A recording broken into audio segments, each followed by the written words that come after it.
como dice Cartoon, escribir es reescribir. El primer guión tiene que ser la base sobre la cual vos después vas a escribir de verdad el guión. Trabajo con los guionistas para buscar la manera más original de contar la historia que tenemos que contar.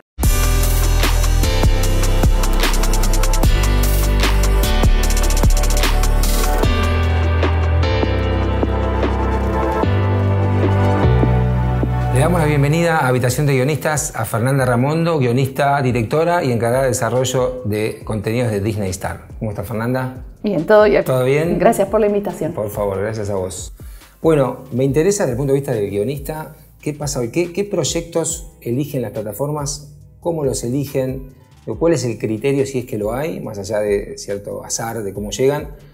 ¿Qué esperan las plataformas hoy? Por lo menos las que vos estás.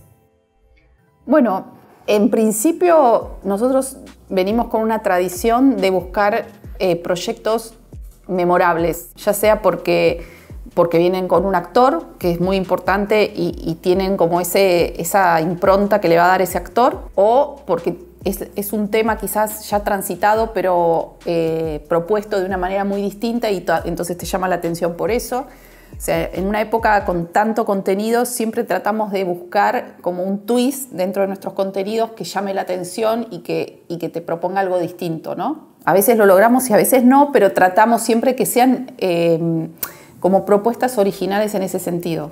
Después tenés proyectos que traen los guionistas, otros proyectos que la plataforma elige hacer porque le interesa y sale a buscar guionistas. Digo, no siempre estamos buscando proyectos. Claro, claro. Sí, tienen las dos modalidades. Sí. Uno puede acercar un proyecto eventualmente, o si no, ustedes generan el proyecto y buscan el autor adecuado para escribir ese proyecto. Exacto. Y en la búsqueda de proyectos, digamos, ¿prefieren lo que ya está aprobado, de una novela, un IP previo o no? No, hay de todo.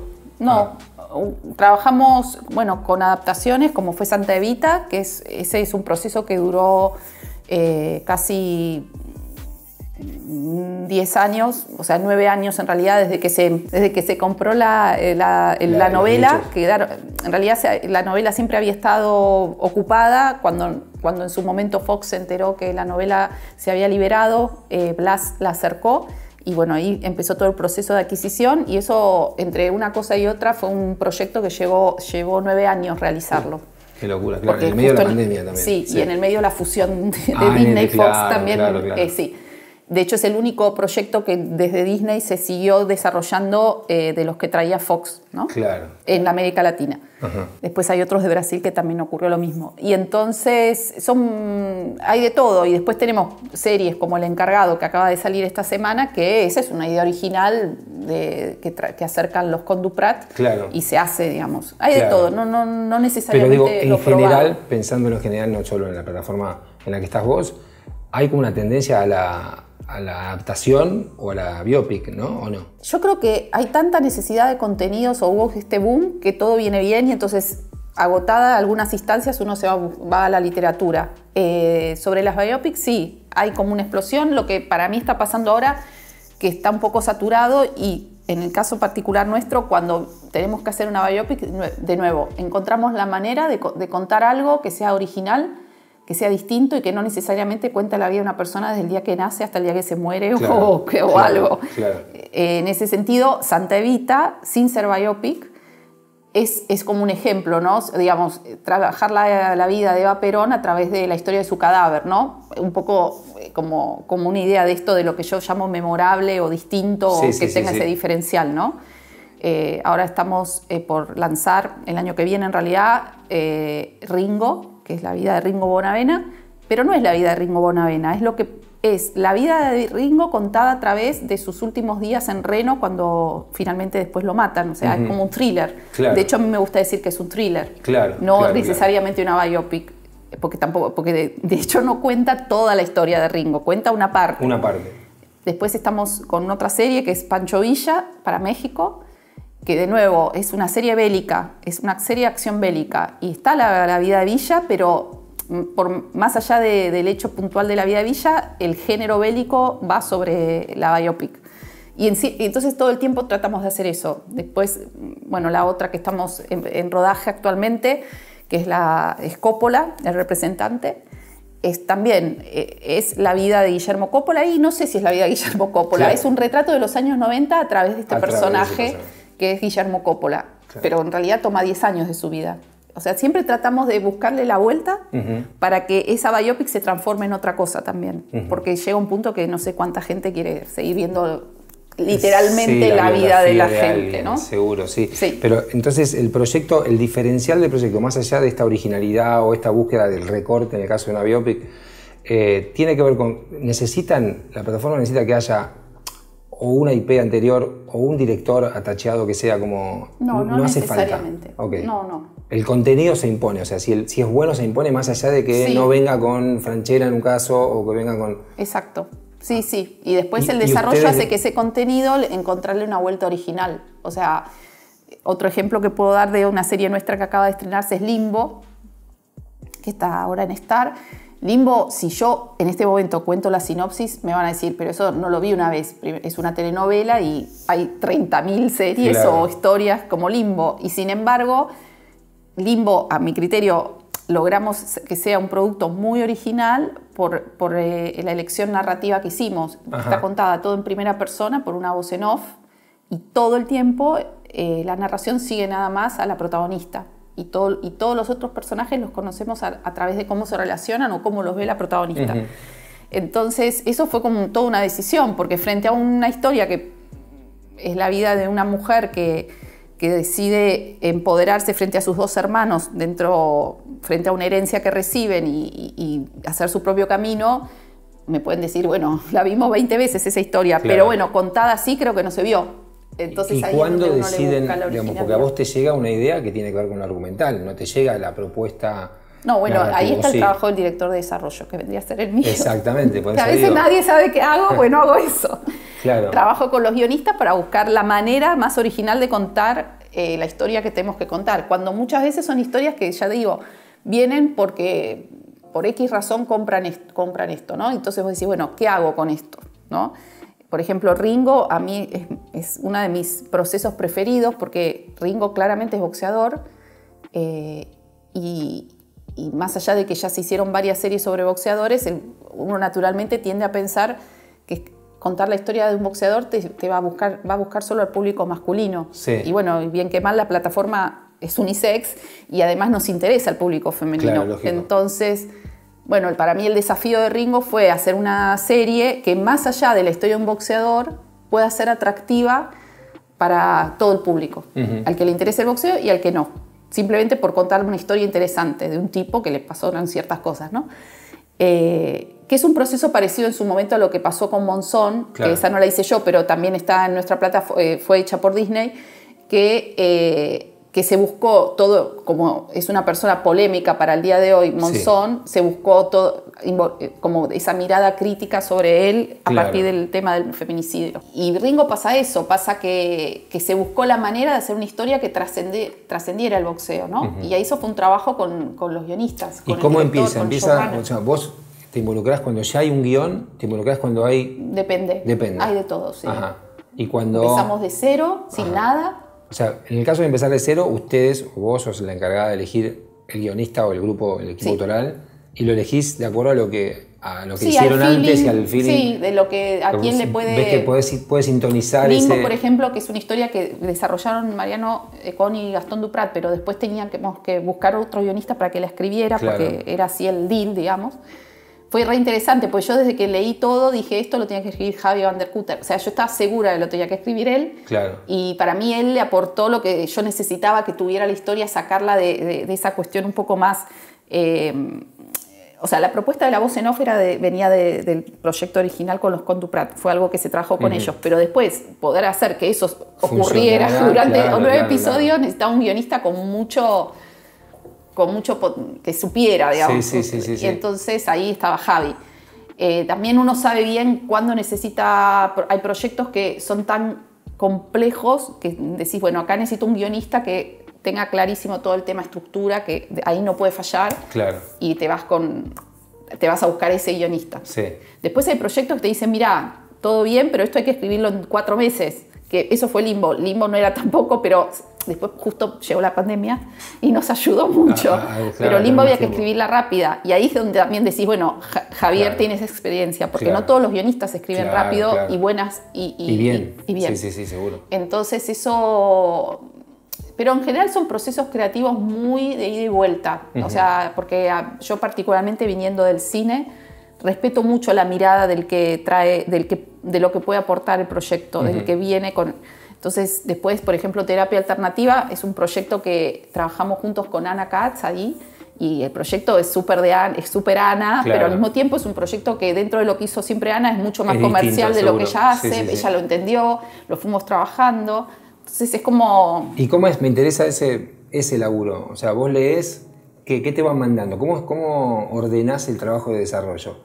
O sea, Bueno, ¿qué le pedís primero? Bueno, yo soy medio enemiga de empezar con las Biblias esas completas, Sí. ¿sí? Porque siento que eso después es como Te encorsé tampoco. un corsé ahí que el guionista Sí. después quiere cambiar algo y siente que no lo puede porque la Biblia estaba aprobada. Entonces, en general, yo soy más directa, sí, para mí tienen que mandarnos, siempre empezamos con una sinopsis general, que se sepa bien, De toda la temporada. sí, de todo, y entender bien qué es lo que queremos contar y todo, y yo soy de las que va directo al episodio 1, porque Bien. también necesitas ver cómo el guionista va a construir eso que te propone, porque Sí. capaz que está buenísimo en la sinopsis, papel. pero después no hay manera de que le empiece a funcionar, o el verosímil o lo que sea en el guión. Entonces está bueno empezar a ver cómo el guionista se imagina eso. Y entonces yo soy de ir sinopsis general y guión 1 y trabajar desde el guión. Cuando está todo escrito, ahí se arma la Biblia. Al revés de lo que Pero uno podría espera, pensar. el guión igualmente tiene etapas. O sea, vos No, le pedís... escritura, reescritura, Sí, reescritura. pero les pedís una escaleta, les pedís un tratamiento... Bueno, esa es otra particularidad. Odio las escaletas porque Bien. no me gustan. Pero porque yo siento que la escaleta no me habla de lo que va a ser el guión en un punto. O sea, obviamente todos los guionistas hacen una escaleta y está bien. Siento que es una herramienta de trabajo que no necesariamente me la tiene que comunicar. Claro. Si el guionista quiere mostrármela porque siente que así está más seguro y quiere, me la muestra. Pero yo no se la pido. O sea, Pero o pasás- si tiene dudas, dicen Fer, no sé cómo estructurar esto, yo creo que nos va a quedar corto el 1, prefiero hacer así, ir 1 y 2, o sea, esto que habíamos pensado que iba a ser parte del episodio 1, lo veo mejor en el 2, te lo muestro, lo voy a estructurar, entonces ahí me la muestran. Claro. Pero cada proyecto, como digo, yo es un mundo. No, seguro, y pero tiene sus reglas. el proceso pero que vos propondrías como un poco en más general, ideal... no es que no hago o sea, la escaleta no llega a la No plataforma. te llega a vos, claro, pero... La tiene el guionista. ¿Saltás al guión o tenés un Sí. tratamiento directo? O sea, una vez que armaron esto de la temporada Sí. general, saltás al guión 1. Sí. O sea que a veces te encontrás con algo que no sé. Sí. Es un salto al vacío. Y ahí, ¿qué pasa? Si no es lo que vos esperabas, hay que rehacer todo Bueno, el guión. tengo que confesar algo, que cuando uno arma la sinopsis general, lo primero que sabes es lo que va a pasar en el piloto. Claro, de hecho, es muy probable claro. que de esa sinopsis general las primeras 3 páginas sean el Sean piloto. solo el piloto, seguro. Siempre pasa. Sí. Porque es cuando uno entiende qué es lo que quiere contar. Sí, Entonces, yo no es que voy al piloto No, sin no, red sabés, total. claro. Sino, después igual también tengo un equipo, mis managers de desarrollo, a veces son los que dicen, bueno, yo sí la leo la escaleta Claro, y te claro. aviso. Entonces, también te tenemos hacen tanto un- volumen que yo no puedo leer todo. Entonces también el hecho de leer el directo del 1 también tiene que ver con eso, que no puedo hacer un seguimiento tan así, No, pero no. los managers sí lo hacen. hacen. Los managers en general sí leen todas las estructuras también. ¿Cuánto tiempo hay? ¿Hay un tiempo pautado o es...? Entiendo que depende de cada proyecto. Una pero serie ¿cuánto? hoy de 8 capítulos no debería llevar más, no debe llevar más de un año de desarrollo. De desarrollo. Menos de 10 meses es poco, porque entre la Biblia y todo, 2 o 3 meses. Cuando digo Biblia digo esta sinopsis general, o sea, entender cómo vas a contar la historia, 2 meses te lleva. Claro. Por eso también llegas al guión 1 más rápido, porque te tomaste ese tiempo para pensarlo todo, ¿no? Y después de ahí... Un guión por mes. Un guión por mes, sí, Ajá. mínimo. Sí. Depende de las historias. Después hay claro. comedias de media hora que se escriben más rápido, o no, o hay comedias que te llevan un montón porque tenés que encontrarle el tono y entonces llevan mucho. Depende, todo cambia de proyecto a proyecto. Claro, claro. Pero tenés además reescrituras, o sea, tenés un Sí. mes, pero un mes para que el guión esté ya reescrito y aprobado, o un mes... No, en general cuando son historias muy originales, un mes para la primera versión Claro. o 3 semanas para la primera versión, sí. Y después ahí empezamos. ¿Mucha reescritura? ¿Mucho ida y vuelta? Y lo ideal sería, o sea, por los tiempos que manejamos, no deberían ser más de 3, y la última reescritura en general lo que hacemos es cuando se hace siempre una reescritura final cuando ya entra en producción el proyecto, porque todo esto es del desarrollo, cuando está por entrar en producción, que ya, en general tratamos que siempre haya un productor ejecutivo acompañando la escritura, Bien. para que, como sabemos más o menos qué presupuesto va a tener la serie, Claro. para ver los alertas, de decir, bueno, todo bien, pero toda esta espectacular escena de persecución en el 1 puede ir, pero después la compensan en los otros 8, la escena dentro de la casa, ¿no? Sí, ese tipo de cosas. Pero entonces siempre hay un productor ejecutivo, pero de todas maneras, aún con ese productor, una vez que ya está que ya el material está en un proceso de preproducción importante, donde hay locaciones elegidas y demás, se hace una última reescritura con todos los ajustes de producción que se necesitan. Ya sea o para meterlo en presupuesto, que esa siempre es un poco más importante, o porque hay cuestiones de producción, de locaciones y demás que no se pudieron solucionar, seguro, o que encontraron lugares que les gustaron más y que necesitan una reescritura de las escenas. Pero en general eso siempre termina en manos del showrunner, que a veces no es el guionista, pero sí acompañó todo el proceso, ¿no? Ajá. ¿Y quién es el showrunner? O sea, ¿hay alguien que es el que trajo la idea? No, ¿es alguien a veces es el director. Bueno, también, ahí te iba a decir, entonces el director tiene su versión de los guiones, o sea, en un momento entra el director. Si es el showrunner, sí. Ok. ¿Y cuándo entra? ¿Entra en la escritura? Puede entrar en la escritura, puede entrar un poco después, puede entrar al final y a veces es por encargo y no showrunner. Hay de todos los modelos. La verdad que los modelos son todos. Claro, todos, de acuerdo al proyecto. Sí. Ustedes van viendo. Sí, por ejemplo, el encargado de Mariano y Gastón, ellos son super showrunners ahí, empezaron desde la primera línea, la llevaron hasta el último máster, o sea, es como ahí, ¿no? Y ellos están en toda la supervisión. Después, Limbo la escribió Javi, pero después la dirigieron Agustina Macri y Fabi Tiscornia, y ahí no hubo showrunner en la primera temporada, pero todas las decisiones creativas corrieron por cuenta de ellas dos en conjunto con Javi, ¿no? Las fueron hablando con Javi. Ajá. Ya en la segunda temporada Agustina toma el papel de showrunner y ahí ya nos acompañó en la escritura con Javi, pero ella no escribía, pero escribía Javi, y después Javi al final dirigió, por suerte, entonces eso también estuvo buenísimo. Se compensó. Sí. Pero, ¿y a ustedes qué les sirve más? Porque imagino yo, si hay un showrunner, sí, a vos. Que haya un showrunner. Claro. No, de hecho ahora últimamente lo estoy pidiendo porque es todo por el volumen. Si no hubiese volumen, nosotros, o sea, cuando yo entré a trabajar a Fox, hacíamos 6 desarrollos por año. Ahora estamos haciendo aproximadamente 20. Claro. Entonces el volumen, 20 desarrollos y producciones, o sea, eso va... se solapa una cosa con la otra. Entonces, y en Fox hacíamos 6 desarrollos y 2 o 3 producciones. Claro. Entonces ahí era la showrunner, porque tenía todo el tiempo del mundo, me leía todos los guiones, todas las versiones, me sabía todo, hacía todos los castings uno por uno, o sea, todo hacía, todo el proceso creativo. Con el equipo, no estaba yo sola. Pero éramos un equipo de 4 personas abocadas 100%, entonces ahí como que la empresa funciona como showrunner. Ahora cuando empezó a cambiar todo y se empezó toda esta vorágine, es muy difícil porque no tenés ni la cabeza ni nada para dedicarle ese tiempo. Por más equipo que tengas, porque va más allá del equipo, va en el día a día del proyecto que uno tiene que estar encima. Entonces, ahí fue cuando yo empiezo a preferir que haya un showrunner, primero porque hay decisiones que uno las tiene que tomar en el set y yo no estoy en el set. Claro. Entonces, una mente creativa que se haga cargo de todas las decisiones siempre viene mejor. ¿Y es habitual que el showrunner sea director? Sí. No es un guionista que... No. Raro. Tuvimos experiencia solo de guionista showrunner, pero él fue al set, iba al set y hablaba con los directores. Claro. Sí. ¿Que era un guionista que no era el creador de la idea? No, era por encargo. Sí, lo pusimos de showrunner nosotros. Es particular eso. Sí, creo que evidentemente que haya alguien ya que tenga un criterio para todo el proceso es fundamental. Sí, porque de todas maneras hablan mucho conmigo y con mi equipo, pero ahí hay un lugar donde vos sabés que hay una mirada que está unificando todo el criterio, porque eso es a veces y más con proyectos, por ejemplo, que tengo en México, donde yo ni siquiera estoy en el mismo país, porque hay decisiones todo el tiempo que tomar, y ahí necesitas a alguien que, en general en México, si no hay showrunner es el director, eso ya lo saben, pero bueno, sí, el showrunner es fundamental. Hoy en día, con el volumen que hay, es fundamental. Aún hay ideas que no son propias. En general, los showrunners ahora son los directores. La mayoría de los casos son directores.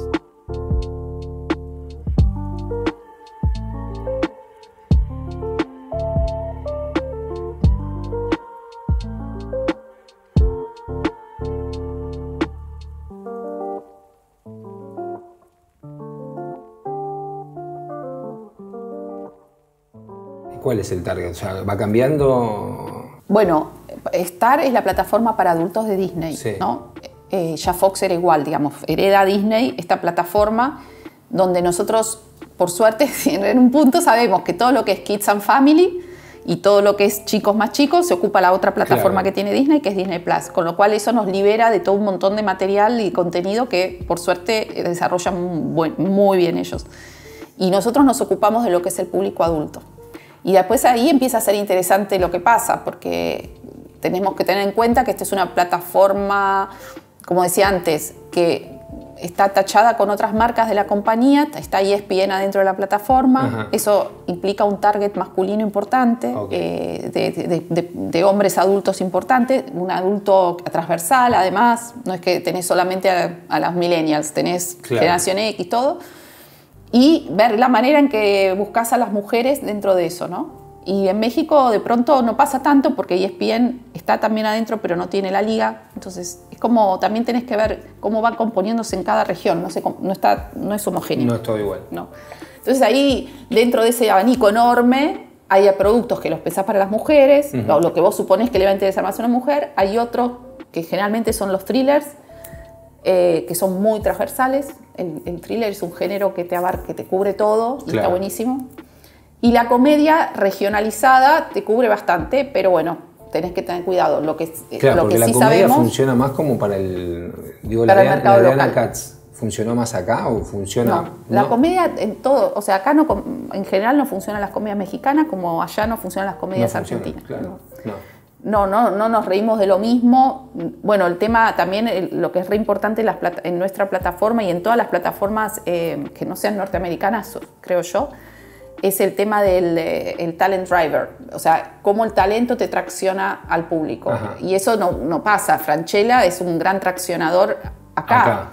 Claro. Pero no en México. De pronto, sí en Cuba, por ejemplo. En Cuba transmitían, ponía a Franchella y entonces todo el mundo en Cuba conoce a Franchella. Claro. Entonces, de pronto, la plataforma creo que no está en Cuba, pero ahí podría ser. Cuba, no, lo cual no quiere decir que la serie no la van a ver en México, pero ya sabes que no contás con esa atracción. No la van a ver por eso, la van a ver en todo caso. Como allá estrenamos series con los mejores actores mexicanos que acá no le importan a nadie, digamos. Sí, salvo un Gael García Bernal, pero hasta ahí. Tampoco es que te va a explotar todo por Gael. O sea, de hecho, tenemos nuestra serie con Gael que hicimos en Fox, que se llama Aquí en la Tierra, que le fue bien en México, no le fue bien en Argentina. Se vio bastante, pero no fue una serie que hablabas, digamos, ¿no? Porque el punto era México. O sea que dentro de buscar ese target están los géneros. Pero, pareciera que sí. Sí. Pero es como, bueno, ¿vamos a tener un policial, una de ciencia ficción, una de comedia o no? ¿O es si hay 3 thrillers que funcionan, van 3 thrillers? Sí. Sí, o sea, no es que eligen uno de cada uno para tener... Bueno, es que tenemos tanto volumen que a la larga tenés todo. Hay de todo. Lo que pasa que lo que sí... Bueno, después eso ya no es mi área, que es programación, que decide cómo ir estrenando. Entonces, quizás si estrena una comedia, después pone un thriller, porque tiene a disposición, por suerte. Entonces sí, pero si yo tuviera que decir algo que te recorre todo y que es mucho más transversal y menos regionalizado, es el thriller. Todo lo que es policial funciona. Funciona en cualquier lado. Claro, sí. Por eso vemos los policiales nórdicos también, ¿no? Sí, y después funcionan muy bien en Europa. Bueno, la suerte que un poco es lo que charlábamos antes, que las plataformas hoy en día son globales. Star es global. Disney es global, en Estados Unidos es Hulu y en el resto del mundo es Star. Entonces, nuestros productos terminan en Hulu o terminan en Europa también. Y eso está buenísimo también, porque te ven en todos lados, empiezan a competirle bien a producciones locales o producciones norteamericanas. Santa Evita, por ejemplo, funciona bien fuera de Argentina también. Qué bueno. Y siendo que es un tema local, ¿no? Claro, ahí tenés la figura de Eva Perón que llama. Sí, que llama, claro. Y con respecto a los presupuestos, hay también series de mayor presupuesto y de menor, lo mismo. Sí. O sea, y eso depende también de los guiones. Eso está bueno porque a mí siempre me gusta saber qué presupuesto tiene asignado la serie, porque uno escribe para el presupuesto. Es inútil hacer, o sea, sería muy naif pensar que uno escribe lo que quiere y la plataforma lo va a pagar. No ocurre. No. O sea, pero de entrada, ¿sabes qué nivel, dónde está la serie ubicada con respecto al presupuesto? Sí, de cuánto va a querer la compañía invertir en esa serie. Eso. Sí, entonces eso está bueno porque te da la posibilidad de ir manejándote con los guionistas. Esto que decía antes, bueno, quiero hacer esta súper escena, ok, hacela, pero después sabe que esto va a funcionar de otra manera, tiene que funcionar distinto. O sea, como que algunos guionistas tienen un diseño de producción en la cabeza que les viene bien. No todos los guionistas lo saben hacer, eso es también experiencia, y eso, claro, vuelvo a lo que decía antes, ¿a quién llamo? Claro. Hay guionistas que cuando están, bueno, pobre Javi, no voy a nombrar mucho, pero porque es alguien que viene de la tele abierta, sí, y generalmente a Marcos Osorio le debe pasar igual. Seguro. Porque los guionistas que vienen de la tele abierta tienen esa gimnasia de todo el tiempo tener que resolver. Claro. Entonces te resuelven todo. Y entre otras cosas, los problemas de producción. En cambio, me pasó en otros proyectos con guionistas buenos, pero muy sin experiencia. O sea, escribieron bien la serie, pero cuando llegó el momento de tener que achicarla, no podían. No sabían cómo hacerlo. Claro. Entonces vas vos y le decís, bueno, esto acá tenés que cortar, no va a pasar en un bar, va a pasar adentro de la casa. Claro. O sea, como que no tienen esa perspectiva todavía. Sí, después la van adquiriendo, porque los golpes te hacen entender cómo vas a... Te obligan, sí. Después la pensás de entrada para que no te... Hay que preguntarle a Marcela Gerti todo lo que tuvo que hacer por Santa Evita. Bueno, para meter Santa Evita en budget, pero sí.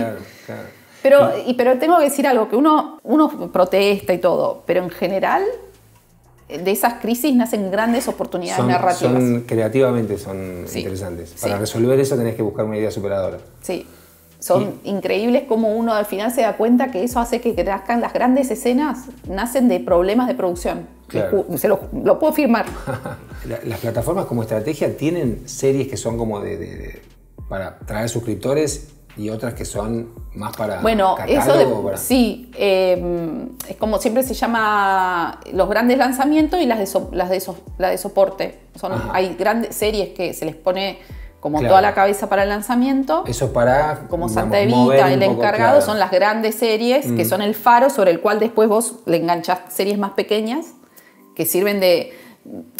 que eso pasa mucho en otras plataformas como Netflix, que todo el tiempo vos entrás y ves algo nuevo, ¿no? Sí. Y que te puede interesar. El contenido original del país, en general a la gente le interesa, había mucho prejuicio sobre eso. Sí. Cuando yo empecé, era como yo no te miro una serie argentina, y ahora no. Ahora cada vez más es que yo creo que estamos levantando la vara de las series también. Eso seguro, eso sin duda. Ya como que hay algo ahí que la gente empieza a saber que está bueno el nivel de producción. El consumo de serie o de audiovisual pasa por las plataformas. Antes quizás uno decía, bueno, veo en otro lado lo que no le pido a la plataforma. Y después lo que siempre le digo a los guionistas y a los directores, que nuestros productos, ya nos pasaba en la época de Fox y pasa hoy en Star, y más cuando se va a Hulu el contenido, compiten de igual a igual con series que salen $3 millones el episodio. Claro. Entonces tenemos que buscar la manera de que no se note esa diferencia.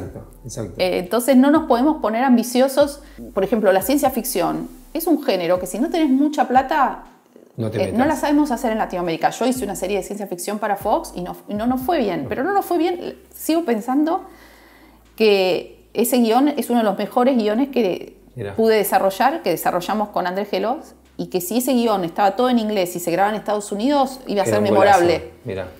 Pero la hicimos en Latinoamérica con un presupuesto latinoamericano y no daba. O sea, como que le falta todo a la serie. No, una historia súper compleja porque era ciencia ficción. Y claro, ustedes piensen que una serie se graba... En el mejor de los casos, nosotros tratamos en general, tiene entre 7 y 8 días de rodaje por episodio. Uh-huh. Pero hay series que van a 5 días de rodaje por episodio, 5 y medio. Entonces, también los guionistas tienen que saberlo, porque es que le pedís o el director lo tiene que saber, porque vos tenés que saber qué podés grabar en 5 días y medio bien. Claro, seguro. ¿Pero cuándo sabes eso? ¿Lo sabés cuando empezás a desarrollar? ¿El guionista sabe que su serie va a tener... pues tiene que ver con el presupuesto. ¿Y eso lo sabés de entrada? Y sí, lo sabés porque... El Ringo tiene un presupuesto que ya sabías que era ese... Claro, sabés que hay un presupuesto que te permite llevar la serie hasta 9 días por episodio. Eso implica quizás que podés trabajar sobre una mayor cantidad de páginas, que yo recomiendo que no, pero sí que las páginas que tengas les vas a dedicar más tiempo. Claro. Entonces vas a tener planos, básicamente, y propuestas narrativas para resolver la historia. Uh-huh. Lo que pasa cuando tenés una historia muy ambiciosa, pero poco tiempo para filmarla, es que te queda chueca. Después no podés contarla bien, que era lo que nos pasó a nosotros en esa serie. O sea, la historia estaba buenísima, la dirección de arte estaba buenísima, pero no alcanzaba el tiempo para contar de manera clara la complejidad de la historia. Empezaban a faltar planos. Bueno, eso es obvio, es un aprendizaje, ¿no?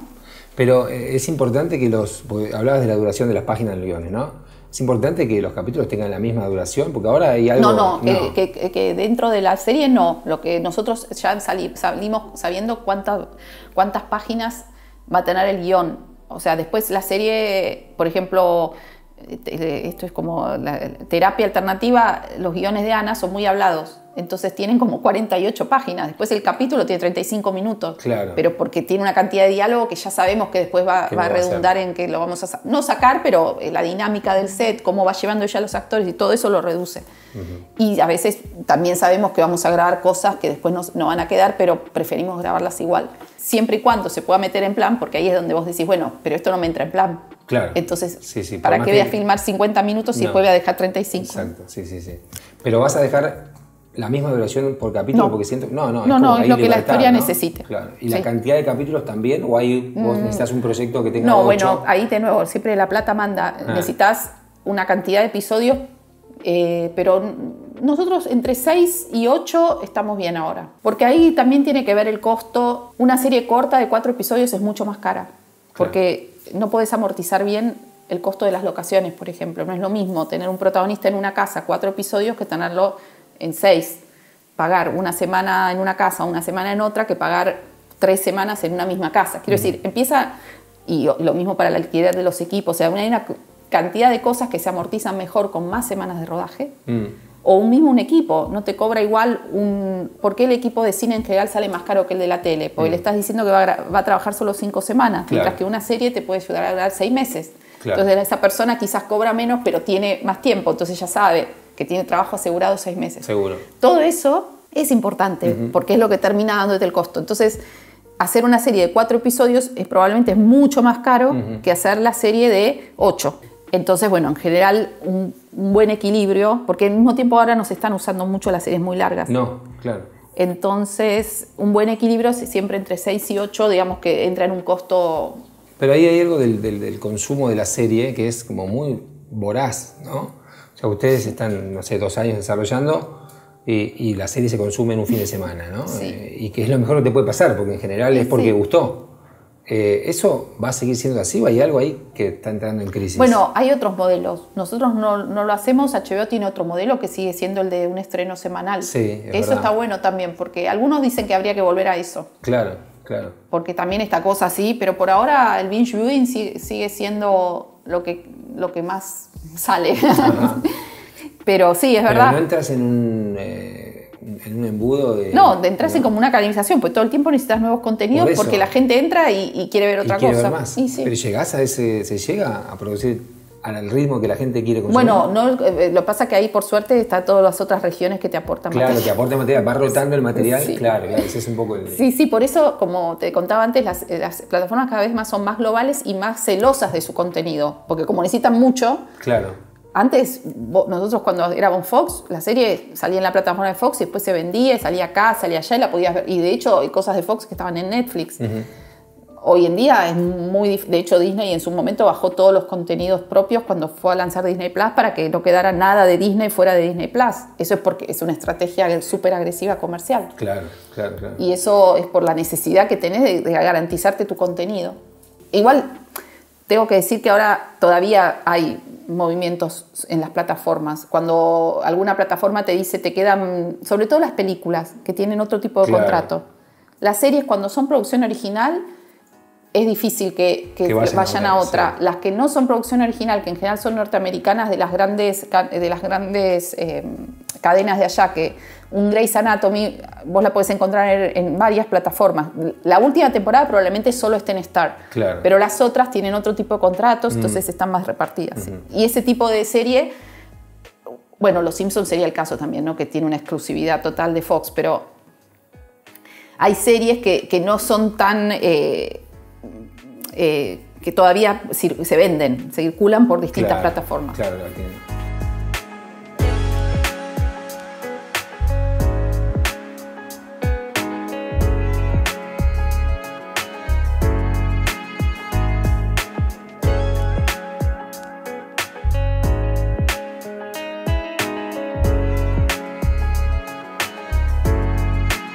te formaste como guionista o como directora? ¿Cuál fue tu No, formación? yo estudié dirección. Dirección. O sea, mi título es de directora, pero como prácticamente era la misma carrera que guionista, creo que salvo por una materia hice la carrera de guionista también. Claro. En la Universidad del Cine. Eso te da una ventaja con respecto a otros ejecutivos de plataformas, ¿no? Sí. Tener esa mirada, Sí. o sea, tenés una mirada un poquito más también de acompañar al guionista, supongo. Eso dicen. Sí. Eso dicen. Sí. No, eso estuvo. La verdad es que nosotros, el equipo de desarrollo siempre es un equipo de gente que viene del cine, sí. Del cine, quiero decir, que viene del audiovisual, no es un ejecutivo que toma. Claro. Las cabezas sí, pero no la parte del día a día más con toda creativo. La gente. Sí. Sí. Eso hace que también uno defienda más enérgicamente ciertas cosas, como está bueno. O sea, yo creo que en el fondo los creativos lo terminan agradeciendo. ¿Cómo es tu lectura de un guión? O sea, ¿qué es lo que vos valorás en un guión? La creatividad, la originalidad, la estructura, ¿qué es lo que te llama? Que me sorprenda, porque a esta altura como no me sorprenda nada. No, que estás leyendo, claro, 200.000% por año y te sorprende algo. Yo valoro que me sorprenda. El otro día estaba leyendo, voy a decir una infidencia, pero no importa, la segunda temporada del Encargado en el avión. Y me empecé a reír, pero a carcajadas. Y después se lo contaba a los chicos, a los que lo escribieron. Porque no me pasa mucho que ya leo y me da tanta gracia lo que está escrito, ¿no? Porque es como difícil. Ya uno dice, bueno, a ver, dale. Y eso, y entonces yo sé que eso va a funcionar, o sea, no hay manera de que eso no funcione. O sea, si nosotros que leemos tanto todavía nos seguimos riendo de eso, es porque es divertido de verdad, creo yo. Y un poco es eso, un poco es el instinto también, ¿no? De decir esto va a funcionar o no.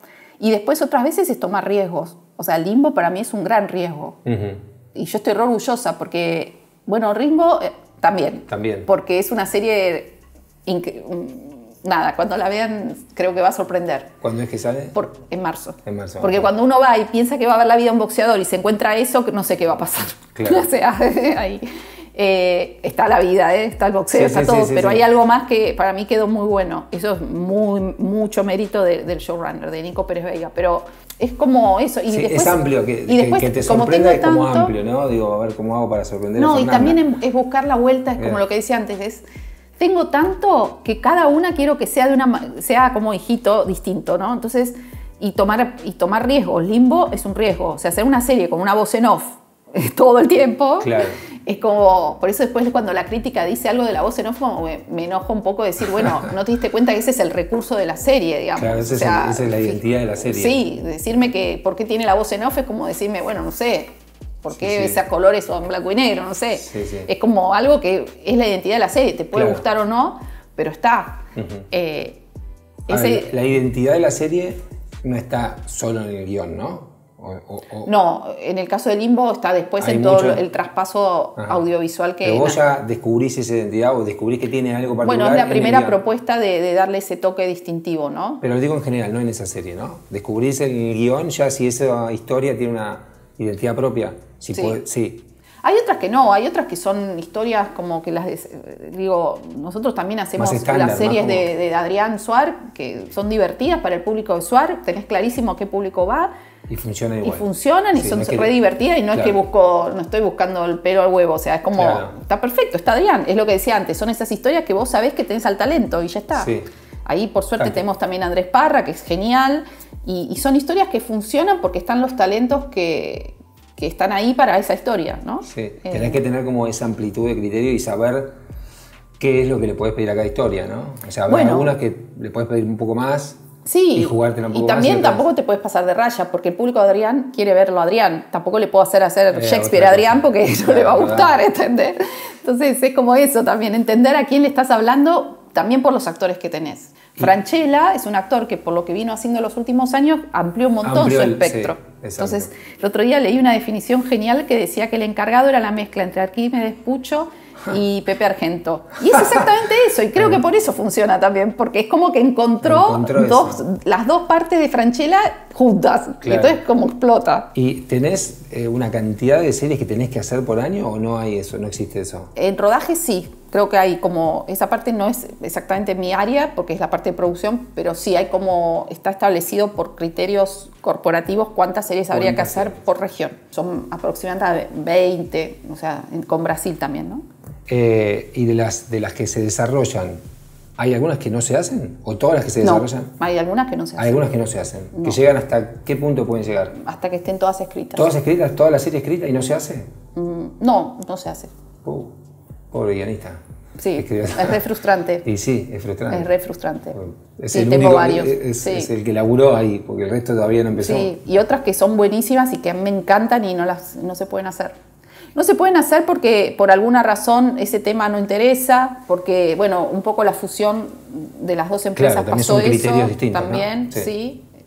En esa fusión quedaron atrapadas historias que estaban buenas, pero también que por alguna razón, por el costo muchas veces, o sea, por eso Santa Evita tuvimos la suerte que Disney la tomó y la llevó, pero el costo de Santa Evita claramente, perfectamente podría decir, no nos interesa hacer esta dimensión de serie, ¿no? Claro. Y por suerte ahí estaba el libro tan fuerte que era imposible, pero de pronto hay otras series que sí, se cayeron o por el costo. En general más que nada son por el costo que finalmente no se hacen. Claro. No, es raro que tengo un par que no me gustó cómo quedó el desarrollo y preferí darles de baja, eso también es verdad. Eso también puede pasar. Sí, que hay una idea que no me pasó con una que no la voy a nombrar, obviamente. Yo desde el principio sabía que eso era una idea para una película. Claro. Y no que son 8 episodios, esto es una película, no es una serie. Y era una película, o sea, y los 8 episodios como agarrar y querer estirar algo que no daba. Y que yo creo que como película estaba buenísima. Cuando yo sé que una serie se va a producir, por más que piense que es una película, hago pido cambiar la idea, no sé, hago algo para que no suceda. O sea, trato de estar orgullosa de todo lo que llega a rodaje. Claro. Por ahora.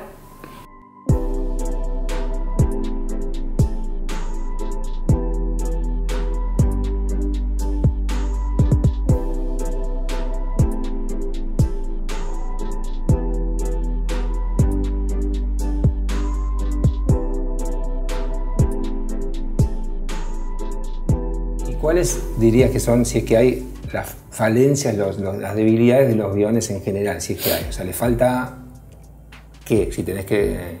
A mí me parece que no hay tanta cultura, ahora cada vez más, pero cuando empezábamos, sobre todo los guionistas argentinos, no hay cultura de la reescritura.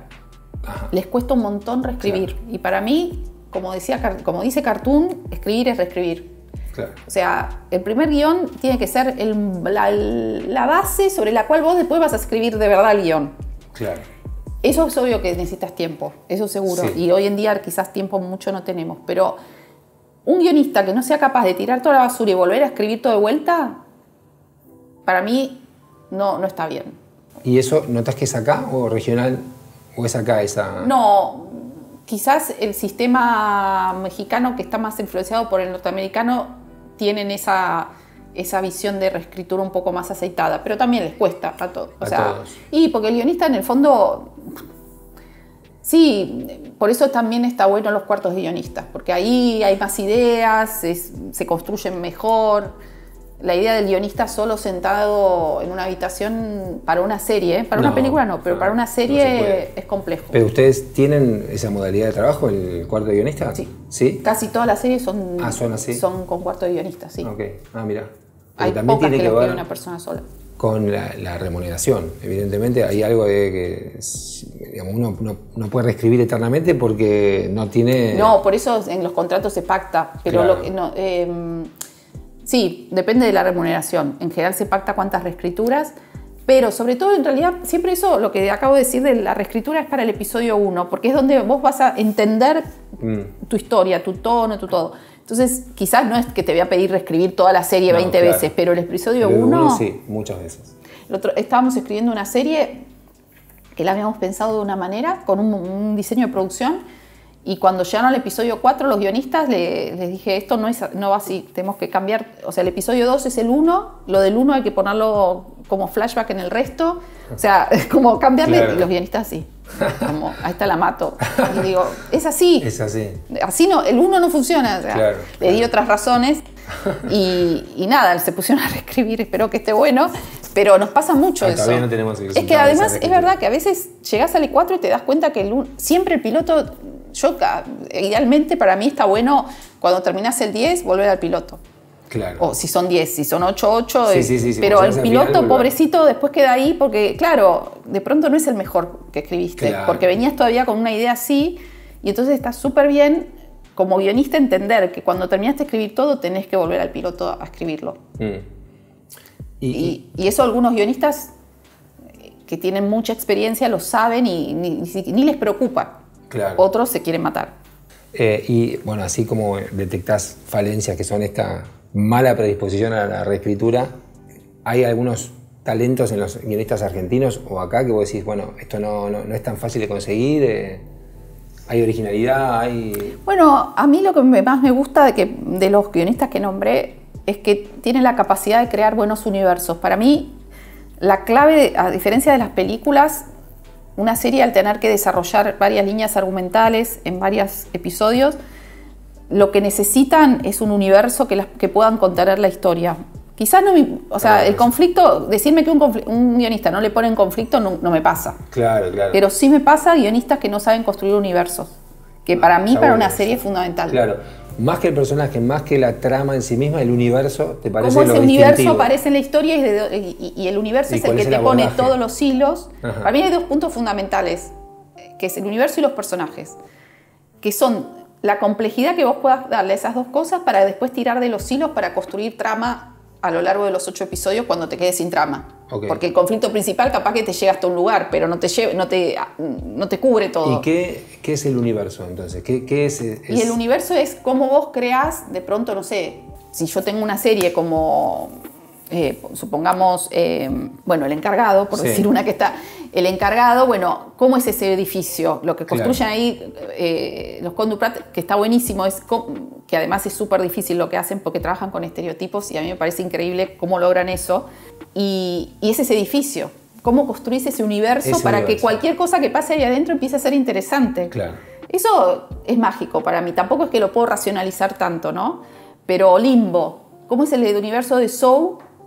Para que ese universo de Limbo, que es su empresa, empiece a funcionar autónomo. Y mañana no está Saw, pero la serie la puedo hacer igual porque está ese universo funcionando, con personajes. No es la originalidad en sí del mundo, sino la manera en que ese mundo... Sí, Terapia Alternativa, yo en la segunda temporada le decía a Ana, cuando estaba escribiendo los guiones, le decía, Ana, los personajes hablan solos. O sea, es como que sentís que cualquier cosa que pase ahí ya hay una... que es el universo Selva, que es ella como personaje, claro, y todo lo que implica ella con sus extravagancias como personaje.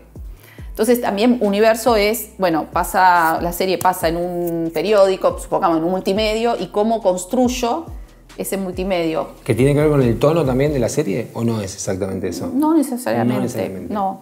Por ejemplo, yo tengo una serie que no la voy a nombrar porque no voy a decir algo positivo, pero para mí tiene un problema de universo. O sea, la serie está perfecta de trama y todo, pero no termina de ser un universo realista. O sea, como que le faltó universo, le faltó eso que me haga creer que todo eso no es una construcción de ficción, sino que existe. Que eso para mí es lo que tiene el cine norteamericano y que ellos tienen clarísimos. Cómo crean lo que rodea a los protagonistas, ¿no? Claro. ¿Y el tono entonces, ya que no es lo mismo que el universo? ¿El tono es importante? En la comedia, para mí lo más importante es la comedia. En la comedia el tono te arruina o te salva.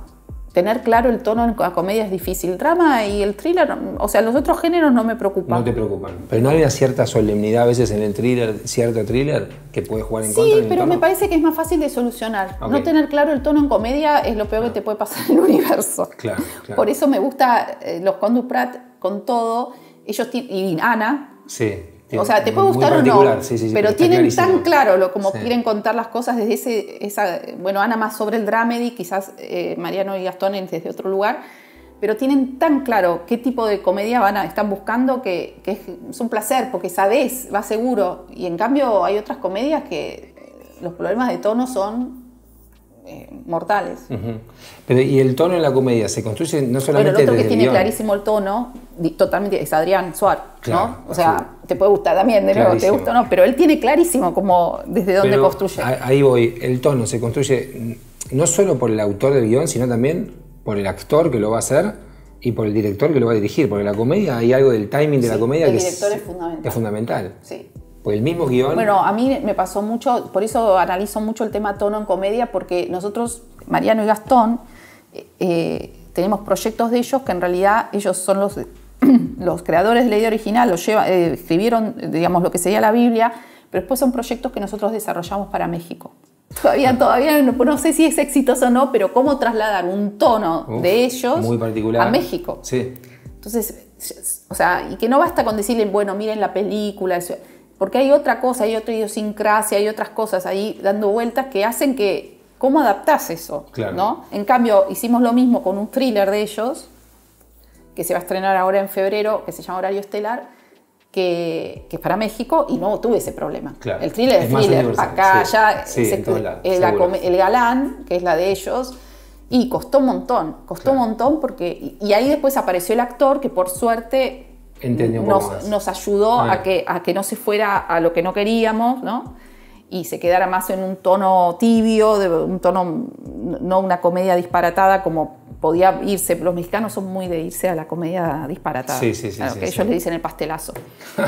Y en cambio tenemos a Condupral que hacen una cosa súper sofisticada, entonces es como, ¿cómo hago? Porque además no la saben escribir, no es que no la quieren escribir, no la entienden, no la saben, porque no forma parte Después de a poquito empezás a encontrar autores que ahí es donde empezás a identificar, decir, este capaz que sí, entonces ya empezás para la próxima, ya vas al otro y qué sé yo, pero es difícil. Vos empezaste como directora, como guionista, eso fue, estudiaste. Esto ahora estás en otro rol. No, soy ejecutiva. ¿Te dan ganas de desarrollar vos tu proyecto, dirigir, escribir? ¿Tenés esa posibilidad, no? Bueno, yo hice mi película estando dentro de Fox. Eso es verdad. Me dieron la posibilidad. Después me arrastró la ola, digamos. Creo que odio hacer series, que lo único que quiero hacer es películas. Entonces, no sé si siempre digo que a veces, no parece, pero a veces nos hacen falta directores. Claro. Porque además... Bueno, no es la parte de guión, pero está bueno contarlo, que dirigir serie es una avanzadora. Sí, me imagino. Entonces, cuando ahí empieza a aparecer, digo, bueno, podría dedicarme a dirigir. ya entendí cómo puedo dedicarme a dirigir. Hoy estoy recansada, para que vean. No tengo ni la cabeza. No tenés esa porque es mucho contenido todo el tiempo. De pronto sí, descanso unos meses, sí. Después sí, obvio. Y dirigir sobre todo, me encanta dirigir. Claro. Y además cuando uno trabaja tanto con directores que dirigen cosas que no son de ellos y son, o sea, realmente el rol de guión y dirección separados es re lindo porque empezás a ver cómo los directores pueden aportar. Claro.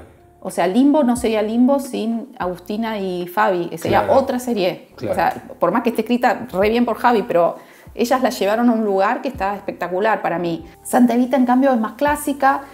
Ahí hay un relato menos jugado desde el punto de vista del guión, pero muy correcto, que es súper difícil, claro. Porque también ser correcto es difícil.